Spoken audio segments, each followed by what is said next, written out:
ما دلته اومه میاشت ده میډم زه راغلی یم دلته پیلر ایزه پیلر ما به ګاډو کې پټرول ډکول چې زما کمپنۍ زما کار ته وکتل نو زه سپروایزر او وخت ډېر ښه ورکړي مونږ جنکو نه مخکې راتلل پکار دي داسې فیلډ مونږ له جوین کول پکار دي که مونږ جنکۍ مخکې راوځو مونږ ته به پته لګي پاکستان کې څه کېږي څو اکټیویټیز جنکو دپاره مطلب سہولت موجود دی دا خو ډېر اسان کار دی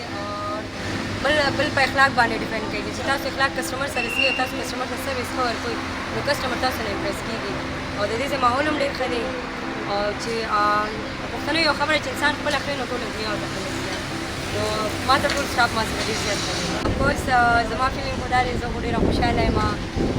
ډېرې کمې جنکۍ دي چې پټرول پمپ ته راځي ما نن داسې اته میاشتې مخکې یو مووي کتلی و انګلیش مووي نو هغې کې ما جنکۍ کتلی چې پټرول پمپ ته لګیا یې کارونه کول او فیلینګ یې کول نو داسې ما خپل ګاډي کې پټرول اچول ځای له راغلی یم ما دلته موږ ته دلته هم جنکۍ لګیا وی کار کوو ما دلته انټرویو ورکړو چې ما انټرویو ورکړو دی زه سلیکټ کړم دا زما اومه میاشت ده او لګیا یم ډېره خوشحاله یم ډېره هیپي یم ما ته کې سروس چیمپینشپ هم ملاو شوی دی پورا پاکستان کې نمبر 1 راغلی یم په سروس کې او زه ډېره خوشحاله یم ډېره مطمئنه یم زه کوشش دا کوم چې نورې جنکۍ هم دې کمپنۍ ته راولم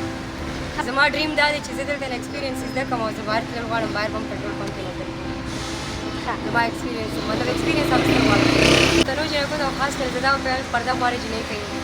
زه هم پرده کوم خو لباس مې صرف د دې دی چې د کمپنۍ لباس دی د کمپنۍ د وجه کوم موږ ټولو پښتنو له بهر راتلل پکار دي چې موږ خپله صحیح ټوله دنیا صحیح کړو جنکو له کار کول پکار دي